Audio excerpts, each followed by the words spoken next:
یہ نا اقبال کہتے ہیں ہو عطار ہو رومی ہو رازی. آپ بات کو سمجھیں. عطار ہو رومی ہو رازی ہو غزالی ہو کچھ ہاتھ نہیں آتا بے آہ سحر گاہی. کہتے بہت بڑا صوفی ہو جیسے فرید الدین عطار تھے، بہت بڑا تصوف کا امام ہو جیسے امام غزالی تھے، بہت بڑا تفسیر کا استاد ہو جیسے امام رازی ہو. عطار ہو رومی ہو رازی ہو غزالی ہو پر کچھ ہاتھ نہیں آتا بے آہ سحر گاہی. اگر سویرے اٹھ کے روتا نہیں نا اللہ کی بارگاہ میں، اگر تہجد نہیں نہ پڑھتا تو کچھ ہاتھ نہیں آتا بے آہ سحر گاہی. پھر اس کو کوئی چیز نصیب. میری بات کی سمجھ آ رہی ہے آپ حضرات؟ جب تک آپ سویرے نہیں اٹھتے، آپ اللہ اللہ نہیں کرتے، آپ کو نوافل کا چسکا نہیں، عبادت کا مزہ نہیں. فرمایا میری عبادت کرو، یہ شوق پیدا کرو، میں نے تمہیں پیدا کیا ہے. ہم لوگوں کے نشے مختلف نشے، بڑا عجیب رنگ ہے. محفل کی صدارت کرنے والے بڑے پیر صاحب، بڑے القابات، اوہو بیچ میں سے بندہ تلاش کرنے سے بھی نہیں ملتا، اتنے بڑے لقب ہے اس کے. لیکن وہ ساج سنور کے 2.5 گھنٹے بیٹھا رہا محفل میں، اور نماز کا وقت آیا تو اس نے مختصر سی پڑھی، وہ نکل گیا. وہ ہلکے سے سجدے کیے. او اتنا بڑا عشق رسول نعت کا، او ہو کیا بات ہے.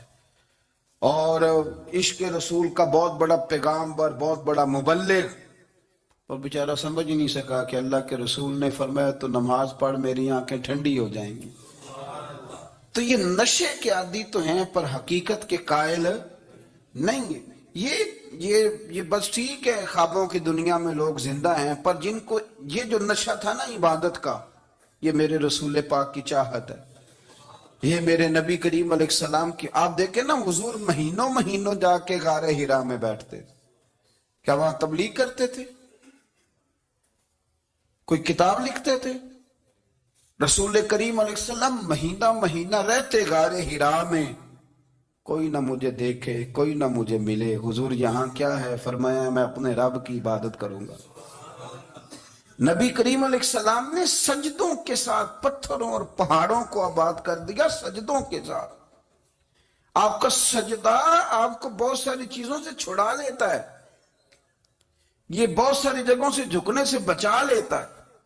صوفیاء اولیاء یہ کیا کرتے تھے؟ یہ سجدے کا ذوق ہی تو پیدا کرتے تھے.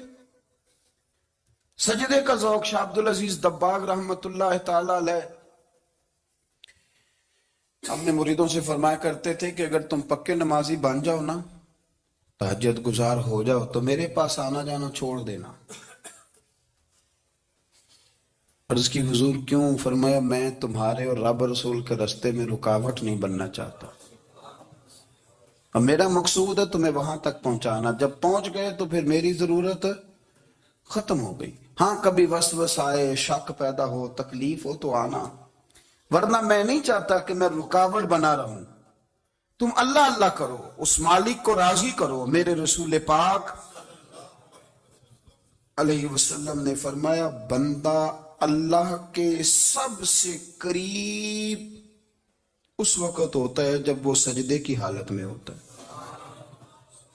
کس کے قریب ہوتا ہے؟ اللہ کے سب سے قریب ہوتا ہے.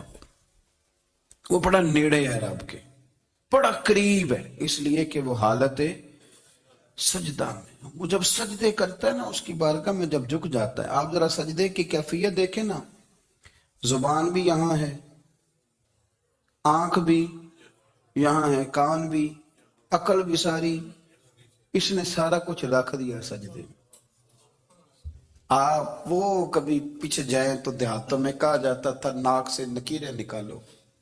بہت بڑی سزا ہوتی تھی نا، ناک سے نکیریں نکالو، بڑی سزا ہوتی تھی. تو اس نے کہا مالک مجھے کسی نے کہا نہیں، پر دیکھنا میں نے رکھ دی ساری عقل سجدے میں، اور رکھ کے کہا کیا؟ سبحان ربی یا اللہ میں پست ہوں تو اعلیٰ ہے، اللہ تو میرا رب ہے اور تو سب سے اعلیٰ.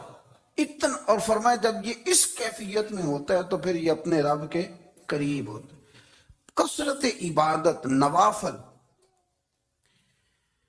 ہمارے ہاں عمرے کی قرآن اندازی محفلوں پہ ہونے لگ گئی ہے، حالانکہ حدیث سے ثابت نہیں۔ میں دوستوں سے کہتا ہوں جائز ہے، کرنی چاہیے، عمرے کی قرآن اندازی جائز ہے، اور کسی حدیث میں نہیں آئی کہ قرآن اندازی کرو عمرہ کرو۔ حدیث میں قرآن اندازی یہ آئی ہے کہ نبی پاک علیہ السلام نے فرمایا تمہیں پتہ چل جائے نا پہلی صف کا ثواب کتنا ہے، تم قرآن اندازی کرو۔ عمرے کی قرآن اندازی کا تو پوسٹر چھپتا ہے، تو یہ والی قرآن اندازی کب ہونی ہے؟ ہونی چاہیے کہ نہیں؟ حضور نے فرمایا تمہیں پتہ چلے کہ اس کا ثواب کتنا تو تم قرآن اندازی کرو، تم قرآن ڈالو۔ جب آپ نماز پڑھ رہے ہوتے ہیں، جب آپ کا مصلی آباد ہوتا ہے، صلاح الدین ایوبی ایک بزرگ سے ملاقات ہو گئی، بیت المقدس پر قبضہ تھا عیسائیوں کا، تو صلاح الدین بڑے پریشان تھے۔ بابا جی کہنے لگے پتر کیا ہوا؟ کہنے لگے حضور پتہ چلا ہے دشمن کے 2 بحری بیڑے اسلحہ لے کے آ رہے ہیں، مسلمان پہلے ہی کمزور ہیں، اور اب اگر 2 بحری بیڑے اور آ گئے تو حضور مسئلہ بن جائے گا۔ تو میں پریشان ہوں کہ کس طرح یہ کم مسئلے والی ہماری فوج ہے کیسے مقابلہ کرے گی۔ تو بابا جی کہنے لگے پتر اس طرح کرنا، آج رات تو بھی دعا کرنا اور میں بھی کروں گا، تو بھی دعا کرنا، آپ ناراض نہ ہونا، ہم تو پیروں والے ہیں، ہم تو پیروں کے نوکر غلام ہیں، ہمارا تو گزارا ہی نہیں، ہمیں تو ملتا ہے سارا کچھ وہاں سے۔ پر میرا سوال یہ ہے کہ تعویذ لینے جاتے ہو نفل کیوں نہیں پڑھتے؟ رات اللہ اللہ کیوں نہیں کرتے؟ یہ بھی تو ہمارے بزرگوں کا ہی طریقہ ہے، انہوں نے تو ہمیں سکھایا ہے۔ صلاح الدین ایوبی سے بزرگوں نے کہا کہ رات آج نا اللہ اللہ کرنا، تو میں تیرے لیے دعا کروں گا، تو بھی دعا کرنا۔ تو بندہ جب دکھی ہوتا ہے تو سجدہ کرتا ہے، تو پھر ہی تو مصلی بھیگ جاتا ہے، پھر ہی تو مزہ آتا ہے۔ سکھی بندہ تو کعبے جا کے نہیں روتا، دکھی تھے، تکلیف تھی، تو سر رکھا سجدے میں تو تڑپ گئے۔ اور وہ بابا جی کہتے ہیں میں مسجد آیا تو صلاح الدین چیخے مار کے رو رہا تھا اور کہہ رہا تھا مالک میں کوئی اپنی شان کے لیے تو نہیں نہ لڑ رہا، اللہ کو میں کوئی قبضوں کے لیے تو نہیں لڑ رہا، مالک تیرے لیے لڑ رہا ہوں، مجھے بے آبرو نہ کرنا، میری مدد فرمانا۔ کہتے ہیں میں آیا تھا کہ مسجد میں دعا کروں گا، پر صلاح الدین ایوبی کو روتے دیکھا تو میں لوٹ گیا۔ تو سویرے صلاح الدین ملے تو بڑے خوش تھے۔ میں نے کہا پتر کیا ہوا؟ کہنے لگے حضور وہ بحری بیڑے 2 آ رہے تھے نا اسلحہ لے کے، دونوں ڈوب گئے پانی میں ڈوب گئے۔ تو بابا جی کہنے لگے صلاح الدین وہ پانی میں نہیں ڈوبے، وہ